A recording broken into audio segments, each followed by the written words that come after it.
축복의 아침입니다. 우리 아침 예배로 하나님 앞에 함께 나가겠습니다. 오늘은 사도행전 7장 37절에서 53절까지의 말씀을 함께 읽으시고 하나님 말씀을 나누겠습니다.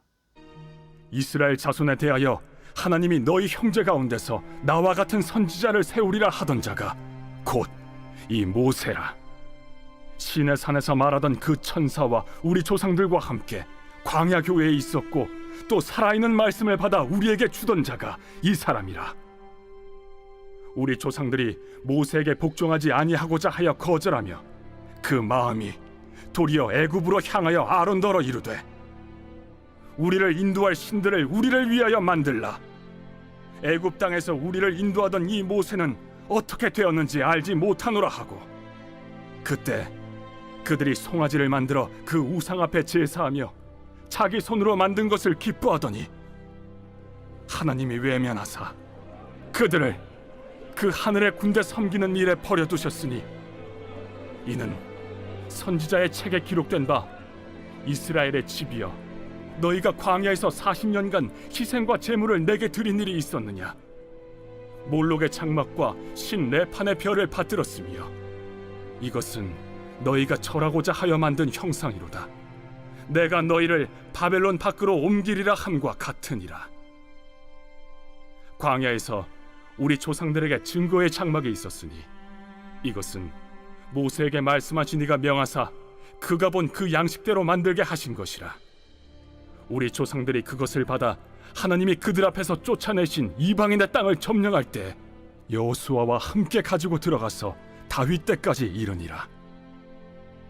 다윗이 하나님 앞에서 은혜를 받아 야곱의 집을 위하여 하나님의 처소를 준비하게 하여 달라고 하더니 솔로몬이 그를 위하여 집을 지었느니라.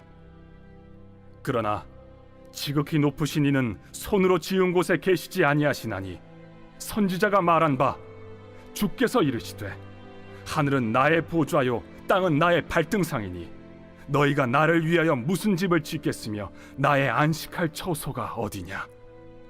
이 모든 것이 다 내 손으로 지은 것이 아니냐 함과 같으니라. 목이 곧고 마음과 귀에 할례를 받지 못한 사람들아, 너희도 너희 조상과 같이 항상 성령을 거스르는도다. 너희 조상들이 선지자들 중에 누구를 박해하지 아니하였느냐. 의인이 오시리라 예고한 자들을 그들이 죽였고 이제 너희는 그 의인을 잡아준 자여 살인한 자가 되나니 너희는 천사가 전한 율법을 받고도 지키지 아니하였도다. 오늘 말씀은 지금 우리가 어제 살폈던 말의 결론에 해당하는 메시지예요. 자, 우리가 어제 스데반이 말했던 거룩한 곳 예루살렘 성전이죠. 그리고 율법을 거슬렀다. 자, 이들의 고발에 대해서 줄곧 이제 성전이 신앙의 핵심이 아니고 예수님이야말로 이 모세의 율법을 완성하러 오신 분이고 이분을 너희가 배척한 것이다. 자, 이렇게 논리적인 항변을 계속했습니다. 자, 오늘 결론이 어떻게 나는가 한번 보겠습니다. 37절에 보면 자, 도대체 모세의 율법을 내가 범했냐 아니면 니네가 잘못 알고 있는 거냐, 니네가 범한 거 아니냐, 지금 그 얘기를 해주고 있어요. 자, 이스라엘이 모세를 거부했던 역사, 이걸 좀 언급을 하고 있죠. 모세는 하나님 명령에 따라서 기사와 표적을 가지고 이스라엘 백성을 구원했죠. 홍해 사건부터 시작을 해서 날마다 만나 매출하기, 바위에서 물이 나오게 하는 이런 것들이 사실은 놀라운 어떤 표적이죠. 하나님의 살아계심이죠. 근데 그들이 39절에 보면 이스라엘이 어떻게 했어요? 모세에게 등 돌렸어요. 그리고 모세가 잠깐 부재중인 것도 아니죠. 하나님 말씀 받으러 간 거니까 금송아지 만들어가지고 이게 하나님이다 지금 이렇게 하는 거죠. 당시 문헌에 보면 이스라엘 백성들이 출애굽할 그 당시에 애굽의 왕조가 특별히 그 애굽의 문화 자체가 이 금송아지, 이 금으로 된 황소, 여러분 이런 것들이 이제 우상시하던 그런 시대죠. 여러 가지 많은 설들이 있는데 지금도 그 미국의 이제 월거라든지 이런 데 가면은 이 청동으로 된 이 황소상이 있죠. 중국 베이지인가요? 거기 가도 아마 있다고 제가 얘기를 들었어요. 자, 그거는 뭐냐면 이때부터 시작했던 거죠. 물질의 신, 힘의 신, 권력의 신, 뭐 기타 등등 인간이 추구하는 여러 가지 것들, 이제 이런 것들이 사실 짬뽕이 된 건데, 금송아지를 그냥 우연히 만든 게 아니에요. 이스라엘 백성이 다 본 게 있으니까 만든다. 그러니까 우상은 창의적이질 못합니다. 다 옛날에 하던 거 그냥 다 우상들 다 이렇게 한다는 거예요. 여러분, 그렇기 때문에 우리가 하나님 말씀을 따라 가야지, 안 그러면 세상에서 좋아 보이는 것들이 내 마음을 파고든다라는 거예요. 자, 그러면서 이제 지금 스데반이 얘기해요. 너네 진짜 출애굽할 때 이스라엘이 모세를 믿지 않고 배척했던 것처럼 너네 지금 예수님 안 믿고 배척했잖아. 지금 이런 고발을 한다는 거죠. 그러면서 쏴주는 얘기가 있어. 니네가 고발한 이유가 따로 있잖아. 너네 유대인들 하나님과 진리가 좋다고 얘기하지만 그거보다 성전에 관련된 현실적인 이익들, 어떤 뭐 종교적인 기득권, 이걸 이제 물려주기 위해서 별의별 짓 당하는 거 내가 다 한다. 자, 이런 부분을 아주 그냥 신랄하게 이제 비판을 한 거예요. 자, 그러면서 이제 이어지는 44절에 보면 신앙의 대상이 뭔가에 대한 부분이죠. 신앙의 대상은 눈에 보이는 성전이 아닙니다. 자, 이 성전은 이스라엘에게 원래 있었던 게 아니죠. 광야에서 하나님이 보여주신 양식대로 만든 성막. 그러니까 다윗 때까지도 성전 없었잖아요. 그의 아들 솔로몬이 지은 거죠. 그러니까 이제 하나님이 이제 어떻게 보면 허락해서 짓긴 한 건데, 하나님이 그 지어진, 인간의 손으로 지어진 성전에 갇히는 분이냐? 그렇지 않아요. 교회당은 거룩하고 막 거기는 막 경건하고, 물론 그런 어떤 영적인 질서는 필요하지만 교회당 자체가 신성한 장소는 아니라는 거예요.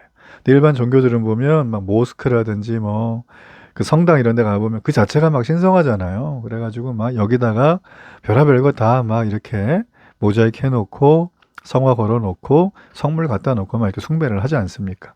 여러분, 기독교는 그거 아니에요. 하나님 말씀이 완전하기 때문에 그 어떤 것도 하나님 자리에 있으면 안 된다. 설령 이해를 돕기 위한 어떤 형상일지라도 이게 너무나 하나님 급으로 올라가면 안 되기 때문에 우리가 미리 예방을 하는 것들이죠. 그래서 저희 교단은 십자가가 교회마다 있다 없다? 없어요. 저희 교단은 그래요. 이게 이 교단 헌법으로 이게 제정이 된 거기 때문에 바꿀 수가 없어요. 예, 십자가. 십자가 뭐 나쁜가? 뭐 있으면 너무나 종교적 의미도 고양되고 깊은 영성의 세계로 들어가고 마음이 정결해지고 막 너무 좋은데, 저도 그런 거 생각해요. 근데 교단 헌법 따르는 거죠. 예, 합동교단이니까 저희가. 자, 이제 그런 어떤 의미라는 거예요. 그러면서 스데반은 이사야 선지자를 인용해요. 이분이 참 뛰어난 분이에요. 하나님은 성전에 갇혀 계신 분이 아니다. 이사야 66장 1절이죠. 그러므로 거룩한 곳, 성전을 거슬렸다는 건 하나님 앞에서 내 죄가 성립이 안 된다는 겁니다. 할 말 하나도 없죠. 그러면서 이제 스데반이 결론적으로 확 몰아가요. 52절 3절에 보면 결과적으로 너네들이 지금 했던 모든 것들은 배도의 역사가 아니냐. 너네들 지금 선지자 박해했지. 심지어 천사 율법도 지키지 않았지. 이거 배도한 거지. 당연히 성령을 따르지 않지라는 거죠. 당연히 예수 그리스도 이 땅에 오신 분을 인정하지 않지라는 거죠. 자, 여러분, 이제 이런 얘기까지 해가면서 도대체 니네가 고발하는 내 죄가 유죄냐 무죄냐 판단해라라는 거예요. 그러니까 현실적인 상황을 살펴보면 스데반의 대적들은 강력한 세력이죠. 예. 스데반이 죽기를 각오하지 않으면 이런 말을 할 수가 없어요. 그렇죠? 여러분, 진리를 선포하는 데 있어서 스데반의 몸가짐을 좀 배울 필요가 있어요. 무조건 나서라는 게 아니라 지혜롭게, 그러나 진리 앞에서는 어떤 것도 두려워해서는 안 된다라는 것입니다. 여러분, 우리가 진짜 죄인이 누굴까요? 우리가 지금 살폈죠? 지금 이제 나와 있는 여러 가지 내용을 쭉 볼 때 스데반을 고발한 그들이 죄인이에요. 얼마나 비열합니까? 죄와 허물이 그들이 더 많죠. 하나님이 보낸 그리스도 예수까지도 메시아로 인정하지 않고 처참하게 죽이게 된 그런 상황들. 여러분, 세상은 하나님 앞에 회개하라는 메시지를 싫어해요. 그래서 우리를 돌로 치료하고 모함하고 어렵게 하고 고통스럽게 만들 것입니다. 여러분, 그럴 때 우리가 바라봐야 될 건 뭘까요? 예, 오직 하나님 한 분 바라보고 메시아가 그리스도이심을 고백하는 그런 믿음의 경주 우리에게 날마다 있기를 축복합니다. 결단의 기도를 드립니다. 살아계신 하나님, 오늘도 이 말씀처럼 그리스도 예수를 나의 주인 삼고 가는 곳마다 전하는 믿음의 입술 되게 하소서. 예수님 이름으로 기도합니다. 아멘.